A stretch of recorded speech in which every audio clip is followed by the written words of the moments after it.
Nothing tangible to justify the energy surges recorded above, and as technicians positioned cameras and portable floodlights around the depression, several reported a subtle auditory sensation not heard but felt, a vibration behind the ears similar to standing near high-voltage lines. Dr. Kovacs theorized that the chamber functioned not as a portal in the cinematic sense but as a resonance anchor, a geographic focal point where environmental stress, historical violence, and perhaps even ancient ritual activity had weakened dimensional boundaries long before NATO troops ever arrived, and she warned that the continued presence of armed personnel, saturated with heightened emotional states, might be amplifying the resonance field rather than stabilizing it. Nevertheless, Command authorized a controlled descent experiment, arguing that if the chamber represented the source, then isolating it might end the phenomenon entirely. At 3:10, a 4-person reconnaissance team equipped with tethered lifelines, biometric monitors, and synchronized helmet cameras positioned themselves within the circular depression while the rest of the unit maintained perimeter security above ground. And as the digital clock approached 3:17 once more, the air temperature dropped 5 degrees in less than 30 seconds, breath visible in sharp white clouds, and the carved symbols along the walls appeared to darken, not glowing but absorbing surrounding light so that their lines seemed deeper, more pronounced.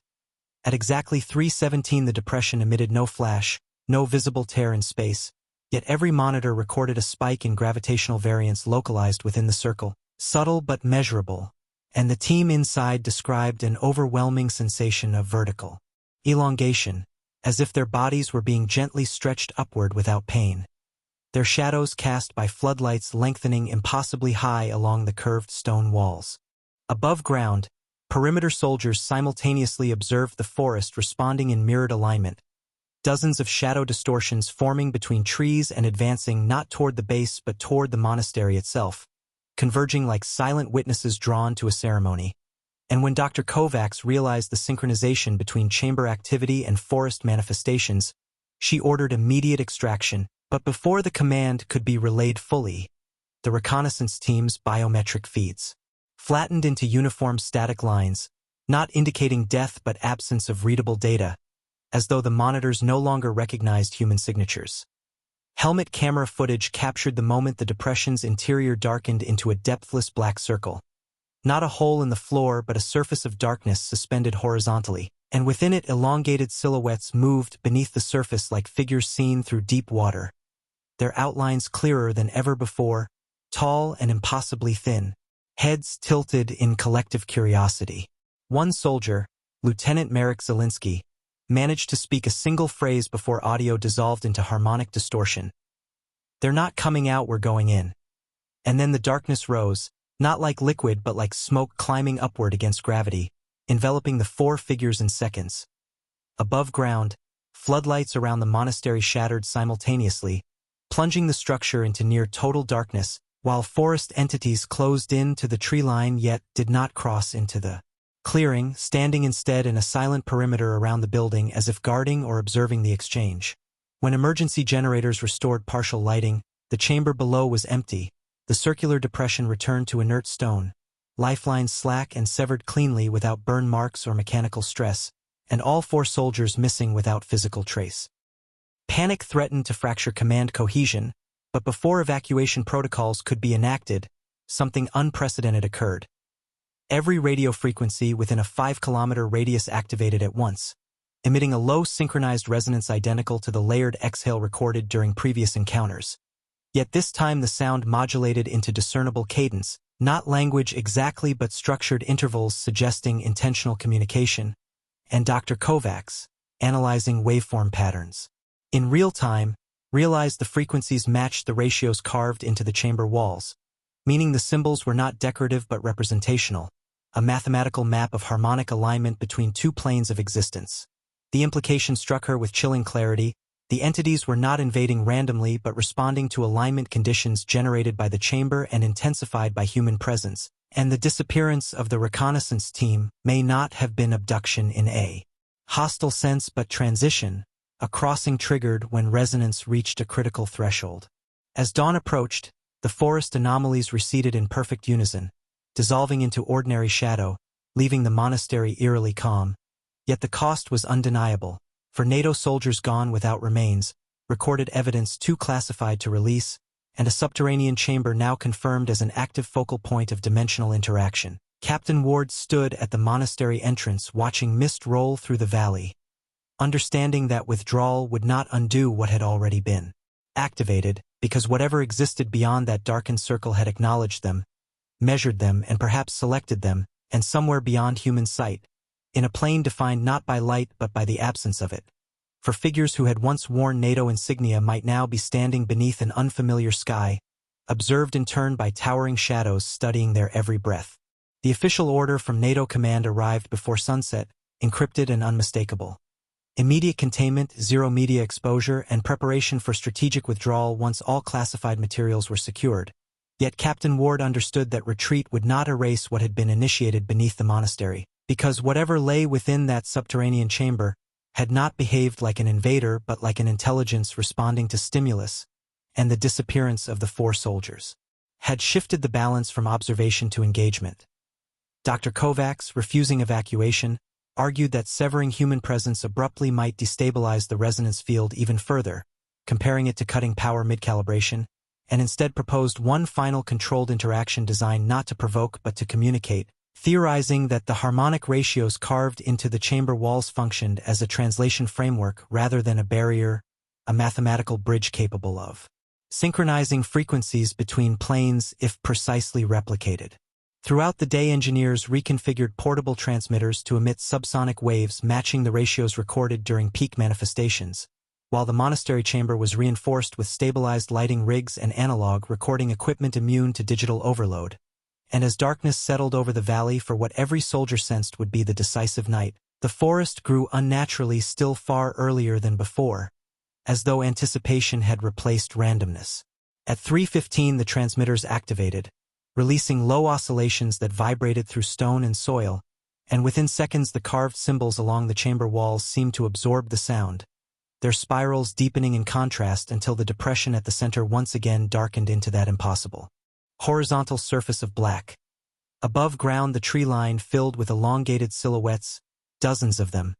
Yet they did not advance aggressively, instead aligning in symmetrical arcs around the monastery as if forming a council rather than a siege.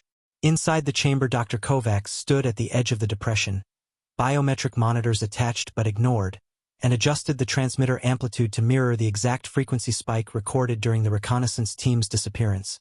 And for a breathless moment nothing changed.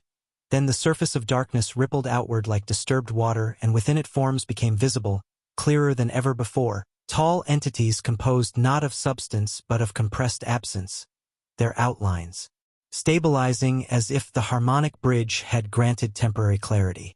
A pressure filled the chamber, heavy but not violent, and every soldier present felt a surge of overlapping thoughts that were not their own. Not words but structured impressions. Observation, curiosity, threshold, exchange. The resonance intensified until the air shimmered, and then something unprecedented occurred. One of the entities extended a limb-like projection upward from the dark surface, not crossing fully into physical space but forming a partial intersection, and within that intersection flickered faint shapes unmistakably human, for silhouettes standing upright within the shadow plane, their outlines recognizable by gear proportions and posture, unmoving yet intact.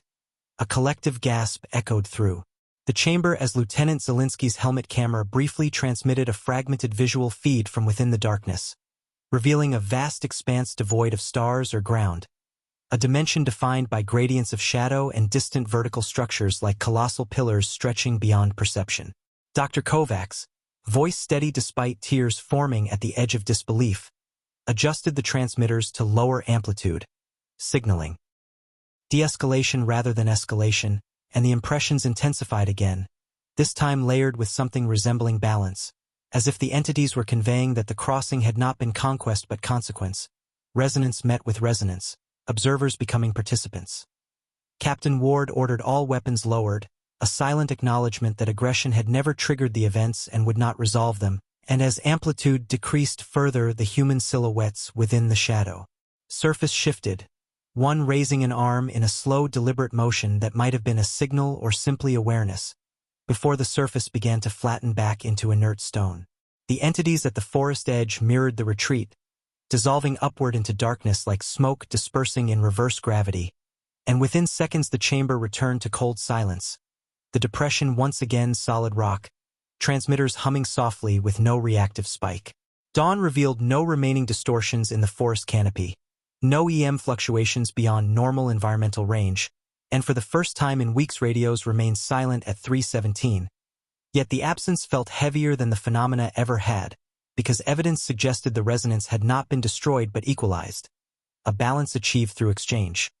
NATO command, after reviewing encrypted footage, ordered permanent sealing of the monastery chamber under reinforced composite layers and declared the operation concluded under the classification of anomalous environmental event. All personnel sworn to indefinite silence under Security Directive Omega Black. Captain Ward supervised the sealing personally, watching as layers of engineered concrete filled the stairwell, knowing that stone could delay but perhaps never fully eliminate whatever mathematical bridge lay beneath. And before the final barrier closed, Dr. Kovacs placed a small analog recorder inside the chamber, set to activate annually at 3:17, a silent experiment to determine whether the alignment would ever recur. Months later, peacekeeping forces rotated out of Kosovo, replaced by fresh units unaware of the valley's history, and life resumed its fragile post-war rhythm. Yet archived satellite data from subsequent years occasionally revealed faint thermal depressions forming over the monastery site during early autumn nights, subtle and brief, too minor to trigger alarm but too precise to ignore. In a secure NATO archive deep within Brussels, footage from that final interaction remains sealed, showing the 4 missing soldiers standing within a plane of shadow not in torment but in stillness, as if part of a boundary few humans were ever meant to witness. And analysts continue to debate whether the entities were guardians of a threshold disturbed by centuries of conflict or explorers studying a violent species from across a dimensional divide. What is certain is this. On the nights when the wind dies completely and clocks approach 3:17, some veterans who served in that valley still wake with the sensation of being observed not with malice but with patient curiosity, as though somewhere beyond light, elongated figures stand at the edge of another horizon, remembering the moment when NATO troops did not fight the shadows, but stepped close enough to be seen by them in return. They were trained to fight men, not shadows, and on the third night in Kosovo, even the most hardened NATO soldiers stopped laughing at the rumors. In the autumn of 1999, just months after the bombing campaign ended, a multinational NATO peacekeeping unit was deployed to a remote mountainous region outside Prizren, tasked with securing abandoned villages and preventing insurgent regrouping. But what they encountered in the forested hills was something no military manual had prepared them for. It began with small things easy to dismiss under stress, a British corporal reporting movement on thermal optics where no heat signature should exist, a German sniper swearing he saw a tall figure standing between the trees only for it to vanish when he blinked, radios crackling at exactly 3:17 every morning with distorted whispers that sounded almost like layered human voices speaking in no known language. And at first the commanding officer, Captain Elias Ward of the British Army, blamed fatigue, combat stress, and the psychological residue of war. Yet the incidents multiplied. Patrol Bravo found livestock in a deserted Albanian village torn apart without signs of scavengers, not eaten but arranged in strange circular patterns. Helmets reported sudden drops in temperature despite stable weather conditions, and a French communications specialist named Luc Moreau captured 6 seconds of audio on a field recorder that, when amplified, revealed what sounded disturbingly like synchronized breathing surrounding the patrol, though they had been alone in an open clearing. The local villagers, when cautiously questioned, refused to walk into the forests after sunset and spoke of hygiena e hyges, the hyena of the shadow, an old legend about tall, smoke-shaped entities that fed not on flesh but on fear, entities said to emerge in times of bloodshed, and while the NATO unit dismissed it as folklore born of war trauma, something shifted on the 5th night when a routine checkpoint near an abandoned Orthodox monastery went silent. CCTV footage later reviewed showed 2 soldiers standing alert before both slowly turning their heads toward the treeline as if hearing the same distant call. Then the floodlights flickered once, twice, and in the 3rd flicker a towering distortion appeared just beyond the barrier. Not solid, not transparent, but like heat rising off asphalt shaped vaguely like a human stretched too tall. And when the lights stabilized the distortion was gone and so were the 2 soldiers. No gunfire, no struggle, no footprints beyond their own. Only their rifles lying neatly side by side as if placed there deliberately, And from that moment Captain Ward ordered full-spectrum surveillance across the perimeter, drones, thermal imaging, night vision sweeps, yet whatever stalked them seemed aware of their technology, always appearing just beyond detection thresholds. A flicker in peripheral vision, a glitch in camera frames, a silhouette that cameras refused to fully resolve, and morale deteriorated quickly as sleep deprivation set in. Several soldiers reported identical dreams of standing in a vast black field, while elongated figures circled them whispering in overlapping tones. One American sergeant woke, screaming that something had been standing over his bunk studying him, though no one else saw it, and the unit psychologist attributed it to mass suggestion until he himself requested immediate extraction after claiming he felt watched even inside armored vehicles. Then came the incident in Grid Sector K-12, an isolated forest checkpoint where NATO engineers had been clearing old minefields. At 2:43, all external motion sensors triggered simultaneously, not in a linear pattern like approaching movement but in a perfect ring around the camp, as if dozens of entities had surrounded them at equal distance. Soldiers opened fire into darkness, muzzle flashes illuminating nothing but trees, and yet audio recordings later picked up faint synchronized footsteps that did not match any known human gait, too light for heavy boots yet too deliberate for animals. And when reinforcements arrived at dawn, they found the engineers alive but profoundly altered, sitting motionless in a circle, helmets removed, eyes open but unresponsive, their pupils dilated beyond normal limits, murmuring the same phrase in multiple languages. "It stands where light forgets," repeated over and over in English, German, French, and Italian despite some of them not speaking those languages fluently. Medical evacuation teams classified it as acute psychosis, but scans showed no neurological damage, no toxins, nothing explainable, and High Command quietly restricted information flow, labeling all reports as classified under psychological operations to avoid panic among other NATO units.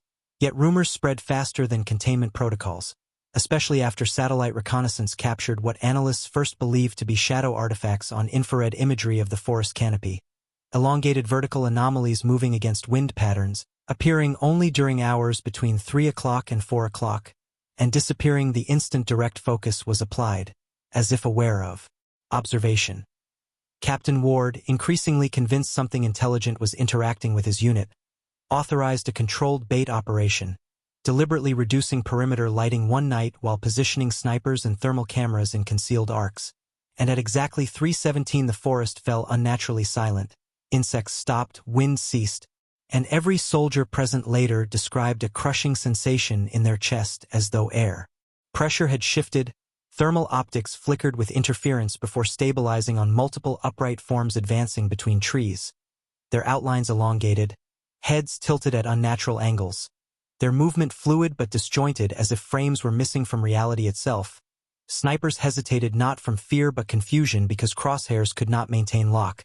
The shapes refused to hold a fixed position in space, and when one soldier fired a single round the bullet was later recovered, embedded in a tree exactly where the entity had stood.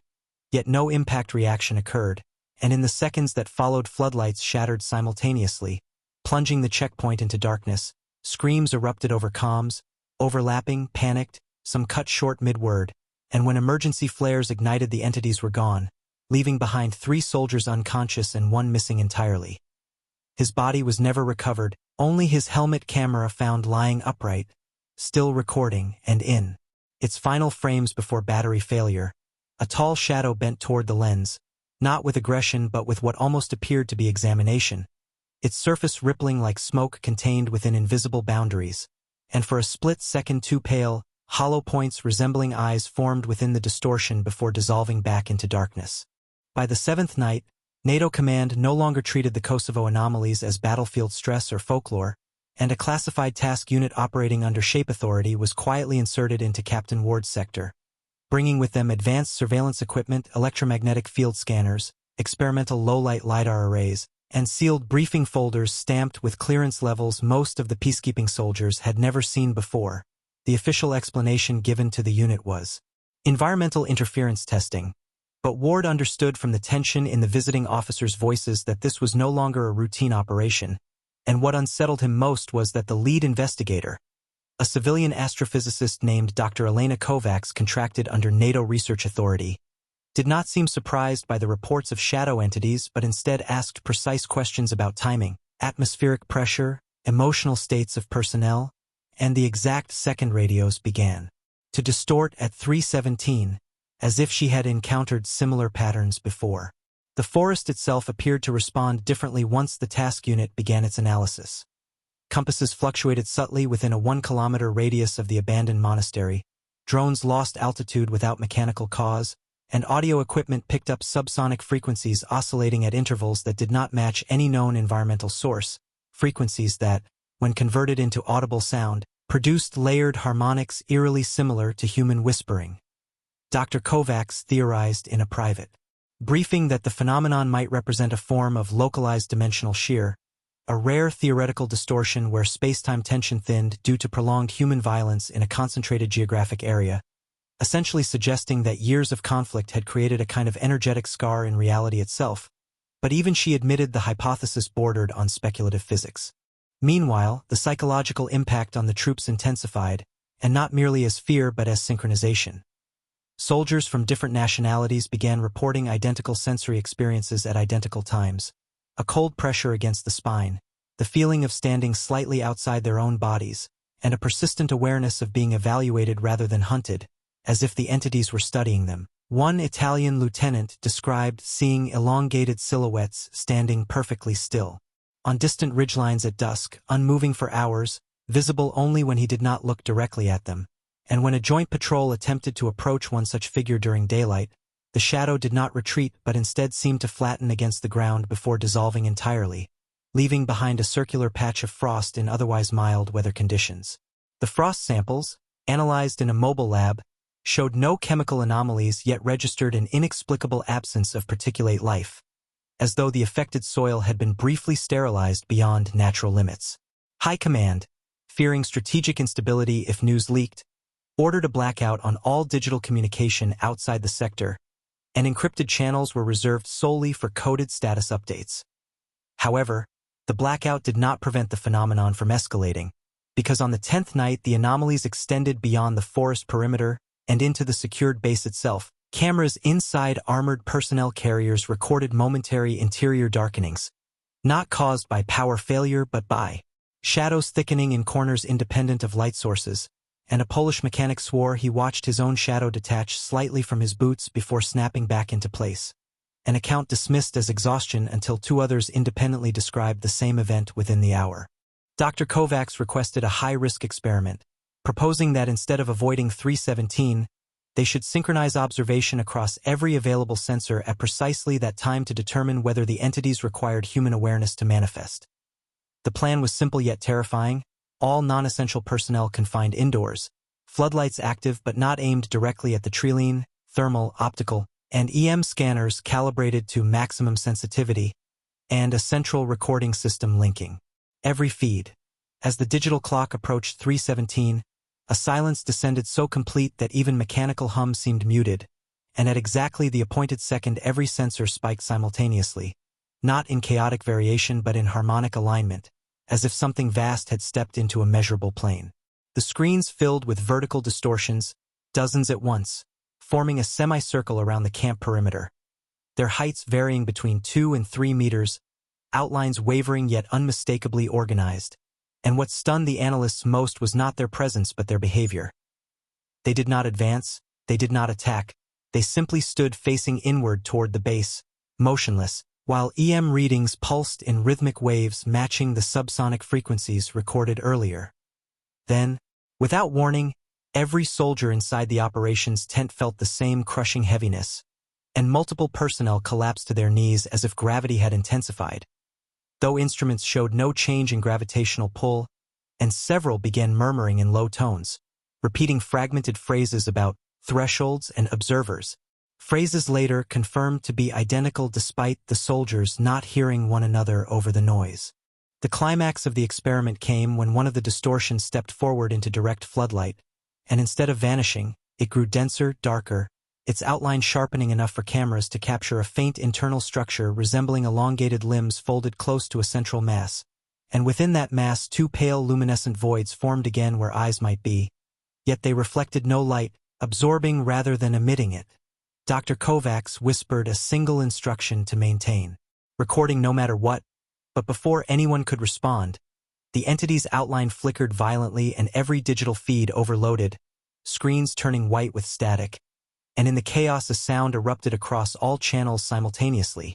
Not a scream, not mechanical interference, but a layered resonance like hundreds of voices exhaling at once.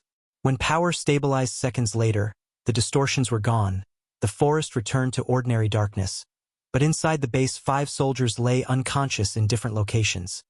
None physically harmed, yet each missing exactly 3 minutes from their memory, and more disturbingly, satellite imagery reviewed at dawn revealed a massive circular heat depression in the forest canopy surrounding the camp, spanning nearly half a kilometer, as if something enormous had briefly occupied the airspace.